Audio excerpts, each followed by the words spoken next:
안녕하세요. 정보가 세상을 바꾼다의 인포뱅크입니다. 이번에 전해드릴 내용은 한국에 내정 간섭하는 중국, 학자 통해 한국의 경고, 한중 수교 30주년 기념식의 양국 정상 모두 불참에 대해서 한번 알아보도록 하겠습니다. 여러분의 구독, 좋아요, 그리고 필요하시면 알람 설정을 부탁드리겠습니다. 지금 중국이 한국에 내정 간섭을 하는 모양새를 보이고 있습니다. 한중 수교 30주년 기념일에 중국의 관변학자들의 입을 통해서 간접적으로 중국의 생각을 말하면서 한국에 내정 간섭을 하고 있는 것이죠. 이들은 한국이 중국의 핵심 이익 관련에 대해서 반중 스탠스를 취하지 말아야 한다고 촉구하고 나선 것입니다. 이들 주장의 핵심은 한국은 주제 파악을 하고 행동하라는 것으로 해석이 되죠. 특별히 한중 수교 30주년 기념식에 양국 정상 모두 불참했습니다. 이는 2016년 고고도 미사일 방어 체계인 사드 배치 이후 냉랭한 한중 관계의 실상을 반증한다라는 것이죠. 전략적 협력 동반자 관계라는 자화자찬이 무색할 정도입니다. 그래서 이번에 알아볼 내용, 한국의 내정 간섭 논란, 중국 학자 통해 한국의 경고입니다. 잔더빈 중국 상하이대 외무역대 교수는 8월 24일 중국 공산당 관영 매체인 글로벌타임즈에 한국과 중국은 전략적 파트너로서 지역안보, 안전을 위협할 수 있는 사안에 대해서 공통의 목소리를 내야 된다라고 주장을 했어요. 우리가 여기서 눈여겨봐야 될 것은 공통의 목소리를 내야 된다라는 점이죠. 왜?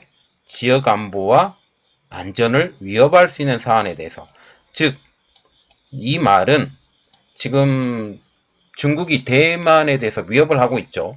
그러면서 미국에 위협이 되고 있습니다. 미국이 위협이 그들에게 되고 있죠. 이러한 상황에서 공통적인 목소리를 내야 된다라고 말을 하고 있는 것입니다. 특히 남중국해와 대만 문제에 관해서 한국은 미국과 일본을 따라서 반중 스탠스를 취해서는 안 된다라고 언급하고 있는 것이죠. 특별히 대만 문제에 대해서 만약 대만이 중국으로 넘어가게 되면 한국에게도 큰 문제가 생깁니다.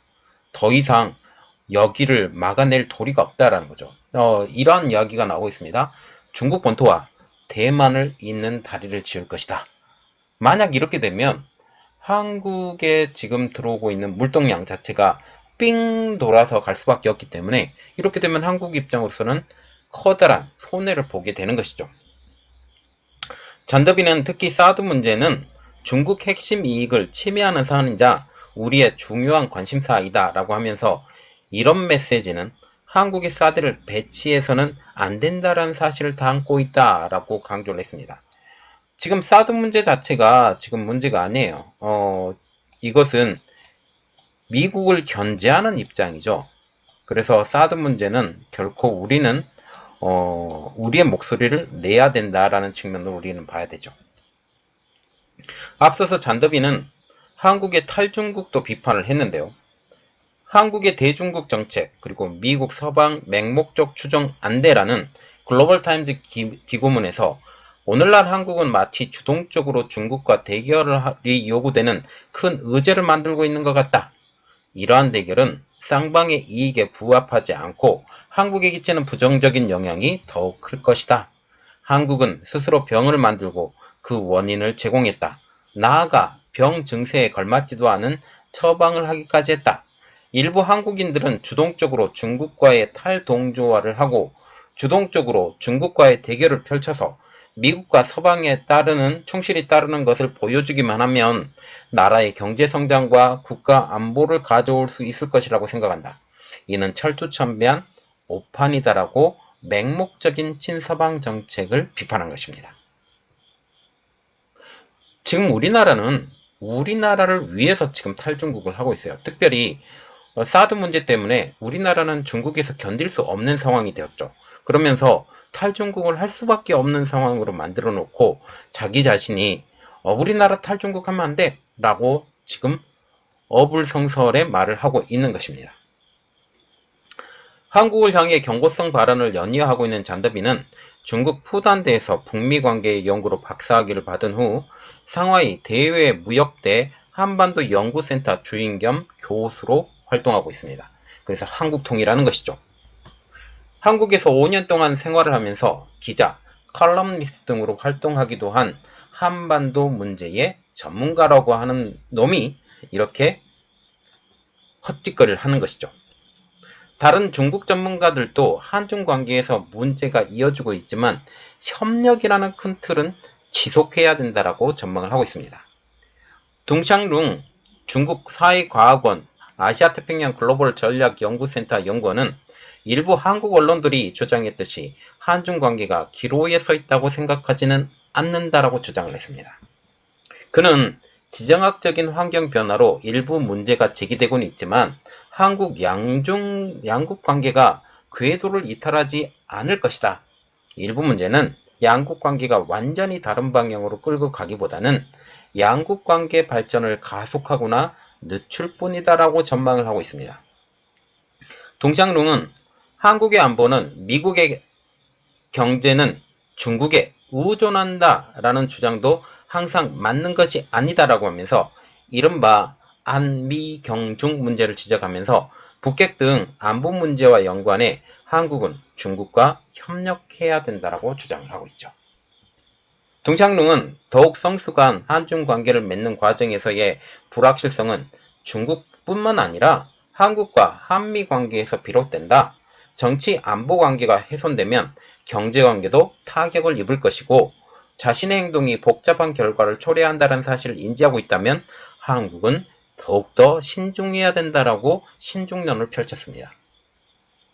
그런데 우리가 중국의 눈치를 분명히 봐야 되는 측면도 있어요. 있는데 이렇게까지 눈치를 보고 살아야 되느냐라는 그런 생각은 조금 갖게 됩니다. 한중관계 미래발전위원회 위원을 겸하고 있는 동샹룽은 지난 5월 글로벌타임즈 기고문에서 허구적 독특성이라는 개념을 차용해서 한중 간 인식 괴리와 한중 외교적 마찰 문제를 분석하기도 했습니다. 여기서 말하는 허구적 독특성이란 자신과 자신이 하는 일은 실제로 훨씬 더 특별하고 예외적이라고 생각하는 경향을 가르치는 말로 이른바 내로남불, 내가 하면 로맨스, 남이 하는 불륜처럼 자신에게 관대하거나 자신의 행동을 과대하는 평가를 가리킵니다. 그래서 그가 말하는 독특성, 허구적 독특성이라는 것은 한국이 하는 행동은 실제로 보기에는 자기 자신에게 스스로 관대하면서 중국을 무시하는 것이 이것은 그들이 보기에는 굉장히 좋지 않게 보인다는 거죠. 우리는 스스로 잘난 것처럼 보이지만 중국에서 보기에는 그렇게 잘난 것처럼 보이지 않는다라고 말을 하는 것입니다. 동샹룽은 인식의 차이가 한국에 미치는 영향이라는 제하의 글로벌타임즈 기고문에서 오늘날 한국을 어떻게 인식할 것인가 라는 것에 관련해서 국제정치 심리학의 개념들이 최근 한국의 변화를 분석하는 데 도움이 될 것이다 라고 하면서 허구적 독특성의 개념을 사용해 분석한 것입니다. 그는 객관적인 실제보다 스스로 더 높게 평가하는 반면에 타인은 더 저평가하는 허구적 독특성에 기인한 인식의 차이는 중국이 한국에 대해 중요한 동반자임을 강조해도 한국 입장에서는 기대에 못 미칠 가능성이 있다. 이는 한국이 홀대받는다라는 느낌을 받게 되고 결국 양국 관계에도 영향을 미칠 수 있다라고 진단한 것입니다. 이어서 사람들은 새로운 정보를 접할 때 기존의 인식에 근거해서 판단하며 새 정보와 기존 인식을 일치하려는 경향이 있으며 한국 내 일각에서는 중국이 한국을 경시하고 있다라는 인식이 존재하는데 이런 인식을 가진 이들은 초청 및 답방 회수 등과 관련해 정상적인 외교 행위를 결례로 해석하려는 경향이 있다. 자, 이것은 무엇을 의미하냐? 지금 시진핑 국가주석이 한국을 방문하지 않은 것에 대해서 지금 비판하는 목소리가 있는데 이것은 외교적 결례로 해석하지 말라라고 얘기를 하죠. 서로 지금 균형 외교라고 지금 얘기를 하죠. 균형 외교를 하면 한 번, 두 번 방문하면 적어도 한 번이라도 방문해야 되는데 그렇게 하지 않은 시진핑 주석을 빗대어야 하는 이야기인데 이것을 그렇게 판단하지 말라라고 얘기를 하는 것입니다. 둥샹룽은 한국으로서 자신의 자리를 정확하게 찾는 것은 중요한 만큼 타국도 한국에 대해 객관적으로 인식할 필요가 있다라고 전제한 다음 이러한 차이가 존재함을 인식하고 수정해 객관적인 실제 상황과 일치시키는 것은 현명한 행동일 것이다 라고 하면서 한국은 주제 파악을 하고 행동하라고 촉구했습니다. 결국 우리의 행동이 그들이 보기에는 주제 파악을 하지 못하는 행동처럼 보인다라는 것이죠. 저 한 따까리도 되지 않은 그런 것들을 너희들은 왜 행동을 하고 있어? 라고 비판을 하는 말입니다. 이는 한국을 너무나도 깔보면서 지금 얘기를 하고 있고 한국의 지금 외교적인 스탠스를 그냥 제한해 버리려고 하는 그러한 것들을 볼 수가 있죠.